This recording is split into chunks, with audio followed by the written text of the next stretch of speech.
Let me tell you something that took me 40 years to understand. Every man who has ever been in a relationship with a woman has been tested. Every single one. The successful ones, the failed ones, the happy ones, and the heartbroken ones. Every man in every relationship at every stage has faced moments that felt confusing, frustrating, sometimes completely irrational. Moments where the woman he loved seemed to be pushing him away for no reason. Picking a fight out of nowhere. Saying she was fine when she clearly was not fine. Going cold without explanation. Pulling back just when things seemed to be going beautifully. And almost every man, when he faces these moments, makes the same mistake. He thinks something is wrong with her. He thinks she is being dramatic, irrational, difficult. He thinks the relationship is broken. He thinks she does not actually love him. He thinks he is failing somehow and he does not know why. What he does not think, what almost nobody ever tells him, is the truth. The real truth. The deep, important, psychologically documented truth about what is actually happening in those moments. She is not being irrational. She is not being difficult. She is not broken and neither is the relationship. She is testing him. And she is testing him because she has to, because her heart, her safety, her future, possibly her children's future, depends on knowing who he really is. Not who he says he is, not who he appears to be in the easy times, who he actually is when things get hard. And the man who understands this, truly understands it at the deepest level, is the man who stops feeling frustrated by those moments and starts feeling something else entirely.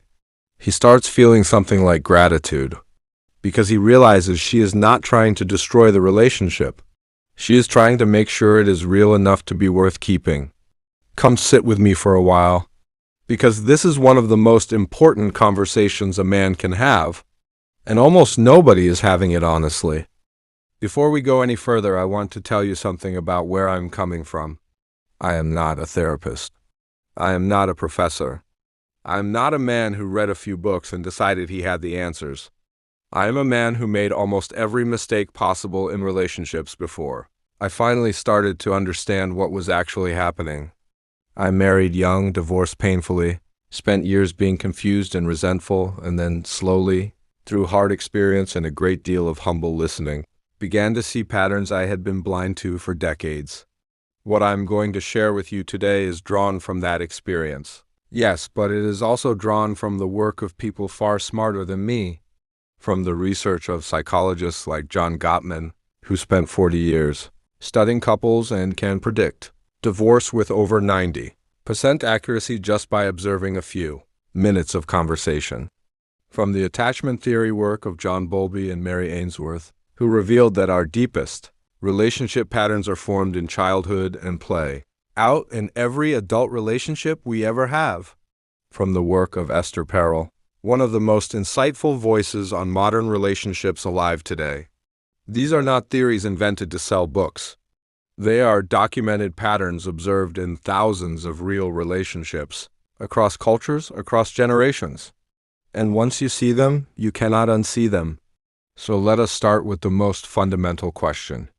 Why do women test men at all? The answer is rooted in something so basic, so ancient, so biologically and psychologically embedded in human nature that it predates civilization itself. Safety. A woman's deepest need in a relationship is not romance. It is not even love, though love matters enormously. Her deepest need is safety. The feeling that the person she is with is genuinely trustworthy, that he will not abandon her when things get difficult, that he will not crumble when life puts pressure on him, that he has the emotional strength to be a steady presence when the world becomes unsteady, that he is who he says he is, not just in the easy moments, but in the hard ones. And here is the problem. Any man can seem trustworthy when everything is going well. Any man can be patient and loving and attentive when life is comfortable and there is nothing at stake. The question that matters, the question that determines whether a relationship is truly safe to invest in, cannot be answered in the good times. It can only be answered under pressure. This is what a test is. A test is a moment of low-stakes pressure designed to reveal how a man behaves under high-stakes pressure. When she picks a fight about something that seems trivial, she is not actually fighting about the trivial thing. She is watching how he handles conflict. Does he shut down? Does he explode? Does he dismiss her feelings? Does he get cruel? Does he stay present? Does he listen? Can he hold his own ground without becoming hostile? Can he care about how she feels without losing himself in her emotions? When she pulls back and becomes distant, she is watching whether he panics or stays secure. Does he chase anxiously? Does he go cold in return? Does he give up? Does he respect her space while remaining available? Can he be comfortable with some uncertainty? Or does he need constant reassurance to feel okay? When she says she is fine, but everything in her body language says she is not fine, she is watching whether he actually pays attention or simply takes the easy answer and moves on. Every one of these is a test. And every one of them is asking the same underlying question in a different form. Are you the man you appear to be? Or are you only that man when it costs you nothing? Now here is something I want you to understand deeply, because I spent years misunderstanding it and it cost me tremendously. Women are not running these tests consciously. Most of the time. This is not a calculated strategy that women sit down and plan. This is not manipulation in the deliberate sense. It is something far older and far more fundamental than strategy. It is instinct. It is the accumulated psychological wisdom of thousands of generations of women who needed to know whether the men in their lives could be counted on. Because for most of human history, the consequences of betting on the wrong man were not just emotional. They were survival. John Gottman, in his landmark book, The 7 Principles for Making Marriage Work, documents how couples who stay together happily for decades share a particular pattern in how they handle conflict and pressure. The partners in those relationships have learned, whether consciously or not, that the other person can be trusted to stay engaged during difficulty, that they will not flee or attack or shut down, that they are emotionally available even when it is not convenient. That trust, Gottman's research shows, does not come from words. It does not come from promises. It comes from hundreds and thousands of small moments over time where the person showed up consistently, where they chose the relationship over their own comfort, where they stayed present when every instinct told them to pull back. The tests are the mechanisms through which that trust is either built or destroyed. And the man who understands this stops resenting the tests and starts seeing them as opportunities. Opportunities to demonstrate, in concrete and undeniable terms, the kind of man he actually is. Let us talk about the different types of tests, because they are not all the same and they call for different responses. The first type is what I call the stability test. This is when she introduces chaos, either real or manufactured, and watches to see how he handles it. She might create a small argument. She might express a strong negative emotion. She might share a fear or insecurity and watch to see whether he minimizes it or takes it seriously. What she is looking for in a stability test is not agreement. She is not looking for him to tell her she is right about everything. She is looking for steadiness, for a man who does not lose himself in her emotional weather, who can stand in the middle of turbulence without either crumbling or becoming controlling, who can say, I hear you. This is real to you. I am not going anywhere, without being destabilized by her distress. The man who fails this test usually fails it in one of two ways. Either he becomes anxious and desperate to fix her emotions immediately so he can feel comfortable again, or he becomes dismissive and tells her she is overreacting, effectively punishing her for having feelings. The man who passes this test stays present without being consumed. He validates without agreeing with everything. He remains gentle but grounded. He does not need her to calm down for him to be okay. And that steadiness, that simple, reliable steadiness, is one of the most profound forms of emotional safety a man can offer a woman. The second type is the consistency test. This one unfolds over time rather than in a single moment. It is the test of whether the man is the same person on Tuesday as he was on the wonderful Saturday when she first fell for him. Whether he keeps the promises he makes in the warm glow of a good day when the cold ordinary light of a regular Wednesday arrives. Whether he is attentive when the relationship is going well and still attentive when it has become comfortable and familiar, and the initial excitement has settled into something quieter. This is perhaps the test that most men fail most often, because most men are capable of extraordinary effort in the beginning of a relationship. The early stage, when everything is new and desire is high and there is still so much to discover, draws out the best in almost everyone. But sustaining that level of care and attention and intention over months and years is far harder. And the woman is watching.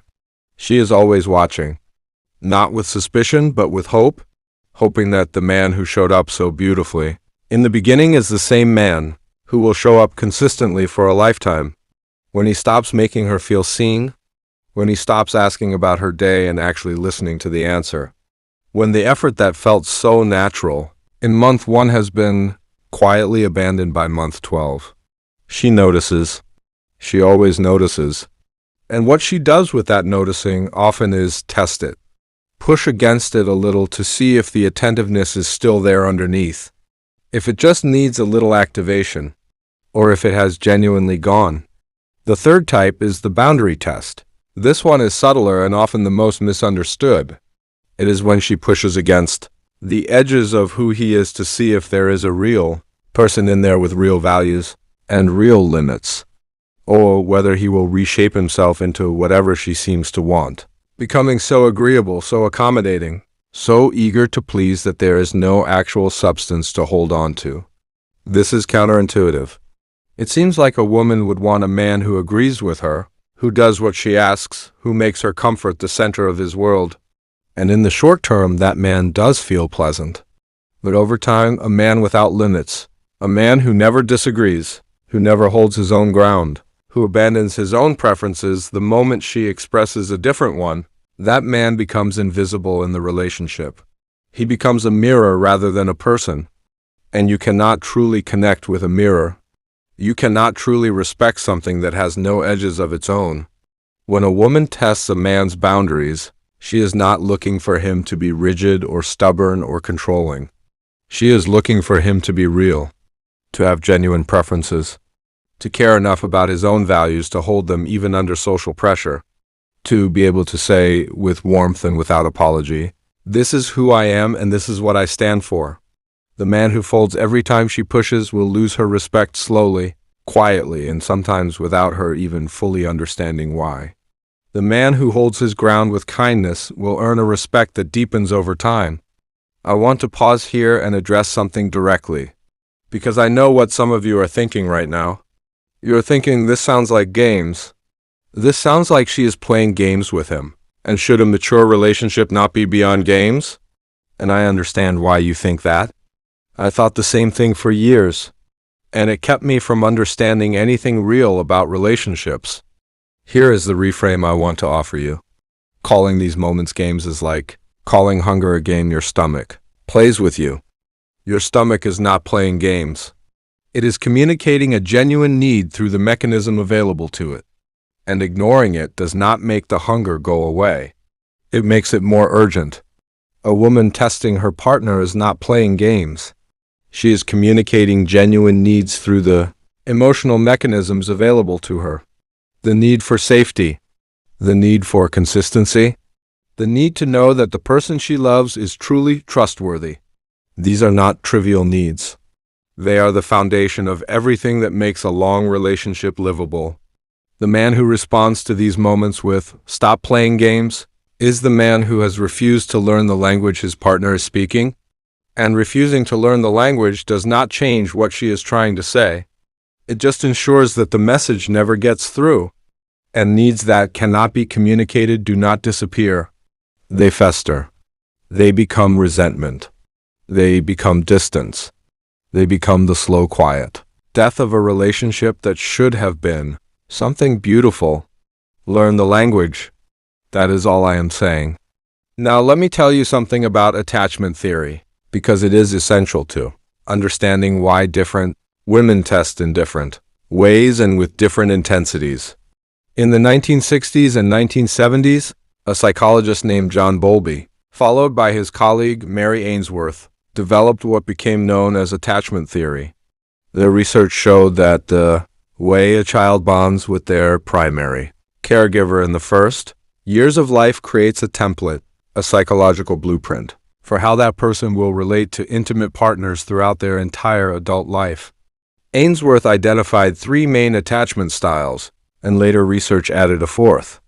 And each attachment style produces a completely different pattern of relationship behavior and a completely different quality of testing. The first style is secure attachment. A person with secure attachment experienced consistent, warm, responsive caregiving in childhood. They learned that when they expressed a need, someone reliably showed up to meet it. They developed a deep, internal belief that they are worthy of love and that the people they love can be trusted. Adults with secure attachment still test their partners, but their tests tend to be relatively mild and easy to pass. They communicate their needs fairly directly. They can handle some uncertainty without spiraling. And when their partner shows up for them, they trust it and relax. The second style is anxious attachment. This develops when caregiving in childhood was inconsistent, sometimes warm and responsive, sometimes absent or preoccupied. The child never knew what to expect. And so they learn to be hypervigilant to signs of withdrawal, to stay constantly alert to changes in the caregiver's mood and availability, to protest loudly when they felt distance, because loud protest was sometimes what it took to get the inconsistent caregiver to return. Adults with anxious attachment bring this same hypervigilance to their romantic relationships. They test constantly, intensely, and often in ways that can feel overwhelming to their partners. They interpret neutral behavior as withdrawal. They need frequent reassurance. They escalate emotionally when they sense distance.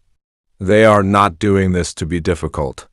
They are doing it because their nervous system genuinely cannot tell the difference between the minor, normal fluctuations of a healthy relationship and the abandonment they experienced or feared as a child. The third style is avoidant attachment. This develops when caregiving was emotionally distant or dismissive. The child learned that expressing needs was either ineffective or actively unwelcome, and so they learned to suppress their needs, to seem self-sufficient, to manage their emotions alone and ask very little of others. Adults with avoidant attachment test in a different way. Their test is almost the opposite of the anxious person's test. They pull back to see whether you will pursue them. They become emotionally unavailable to see whether you stay anyway. They create distance as a way of testing whether you are safe enough to eventually let in. Understanding which attachment style the woman in your life carries is not about having an excuse for her behavior. It is about understanding the history behind it so you can respond with compassion rather than frustration. Let me tell you about a man I knew for many years.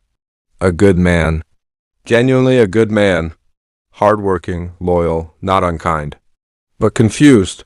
Always confused about why his relationships fell apart in the same way every time. He would meet a woman. Things would go beautifully for a while. And then, inevitably, she would start to seem difficult, needy, picking fights over small things, going cold when everything seemed fine. And he would try to respond, try to fix it, try to understand. And then eventually he would get frustrated and pull back. And she would feel that pullback as confirmation of her worst fears. And the relationship would end with both of them hurting and neither of them quite understanding why. What he was missing was something deceptively simple. He was responding to the surface of what she was doing without understanding what was underneath it. When she picked a fight about something small, he responded to the small thing. He defended himself or apologized about the small thing, or explained his reasoning about the small thing. And every time he did that, she felt more alone. Because the small thing was not the point. The small thing was a door. And behind the door was the real question. A question she did not have the words to ask directly. The question that sounded something like, "Are you still here? Do you still see me? Am I still important to you? When things get hard between us, do you stay or do you go?" He never walked through the door. He kept arguing about the door. When I finally explained this to him, in almost these exact words, I watched something shift in his face. He was quiet for a long time. And then he said, "So she was not actually upset about the dishes?" "No," I told him. She was not upset about the dishes. She was upset about feeling invisible. And the dishes were the only language she had for it in that moment. He nodded slowly. And he said, "That is the saddest thing I have ever heard." And it is sad. It is genuinely sad that so many of us spend so many years in the same relationship having the same argument about different dishes, unable to find the real conversation underneath, because nobody ever taught us to look for it. Let me give you the tools now, because understanding what is happening is only useful if you know what to do about it. When you sense a test coming, when the conversation starts to have that particular quality of emotional intensity that does not quite match the topic at hand, here is what the research and experience both recommend. The first thing is to slow down, not emotionally withdraw, not shut down, slow down. Take a breath. Because the instinctive response, the defensive response, the anxious fixing response, is almost never the right one. It takes a conscious pause to access the part of you that can respond rather than react. The second thing is to look past the surface. Ask yourself, what is she actually needing right now? Not what is she saying. What does she need? Is she needing to feel heard? Is she needing reassurance that you are present? Is she needing to know that conflict does not threaten the relationship? Is she needing to see that you can handle some emotional intensity without falling apart or becoming hostile? The third thing is to speak to the need rather than the surface. This does not mean ignoring what she said. It means addressing both. It sounds like this. "I hear that you are upset about this, and I want you to know that I am here. I am not going anywhere. Tell me what is going on for you." That is it. That is the whole thing. It sounds almost embarrassingly simple, but the number of relationships that have been saved or destroyed based on whether someone was capable of saying those words in the hard moment is not small. The fourth thing, and this is the one that separates the men who build lasting relationships from the men who do not, is to stay consistent after the moment passes. Because a woman remembers every time you showed up, and she remembers every time you did not. And she is building a file, not consciously, but in her nervous system, of evidence about who you are. And that file is what determines whether she trusts you with her heart fully or keeps a part of herself held back as insurance against the day you might leave. Show up consistently. Not perfectly. Not without ever making mistakes, consistently and over time. The need to test reduces. Because the answer to the question is already known, and the answer is yes. You are here. You are real. You can be counted on. Now, I want to talk about something that many voices in this space get deeply wrong, and I want to address it directly because I think it causes real harm. There is a narrative floating around in certain corners of the internet that tells men the right response to tests is to be hard, to be cold, to withhold attention and affection as a strategy, to act unaffected, to never show vulnerability, to project such supreme confidence that the woman feels lucky to have your attention and never tests you because she is too focused on pleasing you. This is not psychology. This is not wisdom. This is fear dressed up in the language of strength. The man who genuinely cannot be moved, who has walled off his emotional responses so thoroughly that nothing a woman does reaches him, is not a strong man. He is a closed man, and a relationship with a closed man is not a safe haven. It is a performance. It is two people performing connection without ever actually connecting. The research on this is unambiguous. Gottman's decades of work on couples shows that emotional withdrawal, what he calls stonewalling, is one of the 4 most reliable predictors of relationship failure. He calls it one of the 4 horsemen alongside criticism, contempt, and defensiveness. These are the behaviors that, when present consistently, predict the end of a relationship with near certainty. Stonewalling feels like strength to the man doing it. It feels like control. It feels like not letting her win. But what it communicates to the woman is something devastating. It communicates that her emotions are too much for you, that you cannot handle the full weight of her humanity, that she has to manage herself around your limitations, and a woman who has to manage herself around her partner's emotional limitations is a woman who is slowly, quietly learning not to need him, and eventually not to want him. Real strength is not imperviousness. Real strength is presence under pressure. It is the ability to stay warm and engaged and available even when the conversation is uncomfortable, even when you feel defensive, even when you do not fully understand what is happening. That is strength. That is the kind of strength that builds something lasting. Let me tell you about the other side of all this, because this conversation has to include something that most discussions of relationship dynamics leave out almost entirely. Women test men? Yes, absolutely. We have established this thoroughly and honestly. But men also have their own version of this. And I would be dishonest if I did not name it. Men test women too. But men tend to test differently. Men often test for loyalty, for respect, for the feeling that the woman they are with values them, admires them, sees them as capable and significant. Men pull back sometimes to see if she will come toward them. Men pick arguments sometimes to see if she will stay. Men test whether the woman in their life actually wants to be there or is simply there by default. And here is the profound and beautiful truth underneath all of it. Both the male version and the female version of this testing behavior come from the same root: the need to be loved genuinely, not to be tolerated, not to be settled for, not to be loved because it is convenient or comfortable or because the alternative seems scary, to be genuinely chosen by a real person who sees you clearly and chooses you anyway. That need is not weakness.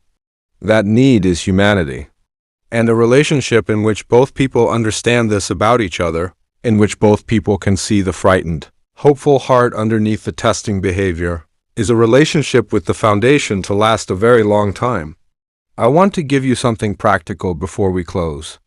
A list of simple truths that you can carry with you, things I wish someone had handed me when I was young and confused and certain that I understood more than I did. The first truth: when she is difficult, go toward her, not away from her. Not toward the argument, toward the person. Ask what is really going on. Usually she will tell you. And what she tells you will be more important than whatever you are arguing about. The second truth: your consistency is your most powerful relationship tool. More than your charm, more than your looks, more than your money or your ambition. The simple, undramatic, daily act of showing up the same person you were yesterday is worth more than any grand gesture you will ever make. The third truth: she cannot make you feel secure. That is your work. And until you do that work, you will always be one of her moods away from feeling uncertain about everything. Build your own foundation. Know who you are. Trust yourself. And then you will be able to stand steady in her storms, not because her storms do not affect you, but because you have enough ground under your feet to stay upright. The fourth truth: when you respond to her tests with genuine, grounded warmth rather than frustration or withdrawal, you are not letting her control you. You are demonstrating the very quality she was testing for. You are showing her that you are the man she hoped you were. And that is not losing. That is winning. That is winning at the only game that actually matters.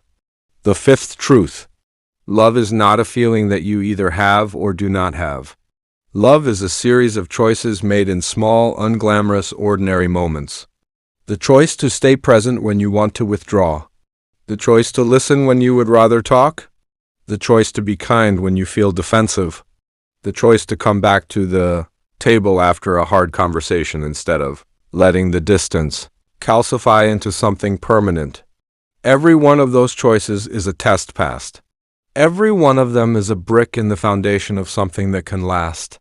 We are near the end now, and I want to close with something honest, something personal.